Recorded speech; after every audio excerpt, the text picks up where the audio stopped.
A game change last night on Survivor shifted the balance of power as the two tribes swapped players instead of merging. That made for a bad prescription for Marcus the Doctor. After being voted out at Tribal Council, he joins us with this week's Survivor Spotlight. Good to see you, Marcus. Good to see you too, Joe. Hey, let's start with Susie. Even though she was part of your original alliance, you knew she was a loose cannon. Why not just pick her off last night? Well, it got complicated because we didn't really know after that what was going to happen. I mean, talk about shell-shocked. This is the last thing we were really expecting.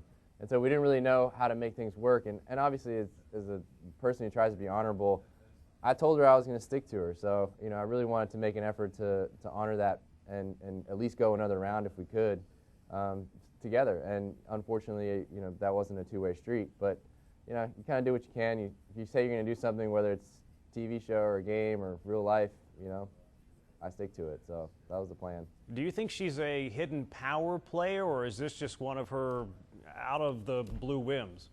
When it comes to switches like this, it really rewards the whimsical, kind of reactive type players. So I don't think that, I think the strategy comes when you're in a situation where you've got to build on something and create something from a group of people that, are just there to play together. And that was more what we were doing, and Susie was along for the ride, and, switch like this worked really well for her. Well, during your final words, you mentioned that you wouldn't forget who sent you to the jury. How will that come into play later? Well, having a vote to decide who wins $1 million is the ultimate power in this game. So the things that people do in the process of deciding how to vote for you, those come into play. Even when you have to make a tough decision, there's a good way to do it and a bad way to do it. And, I'll keep in mind who did it well and who did it poorly. Sure. The two teams, they swapped players last night. Seemed like most players expected to merge last night. Is that kind of your feeling too?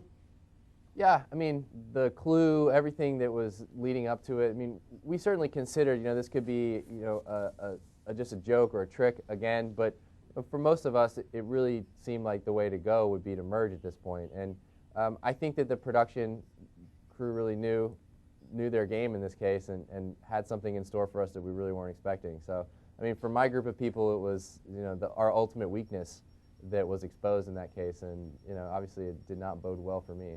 Yeah, they even had both tribes gather for a feast last night, kind of a traditional thing on the show right before the two tribes merge.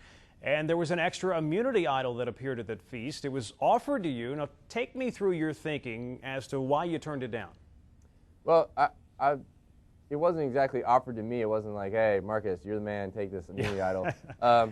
Randy found it. It was a very, very fun day, and we were all feeling really good. And in an effort to kind of, make peace with everyone, nobody really wanted to take the idol, because we also knew if you take the idol, I know you've got it.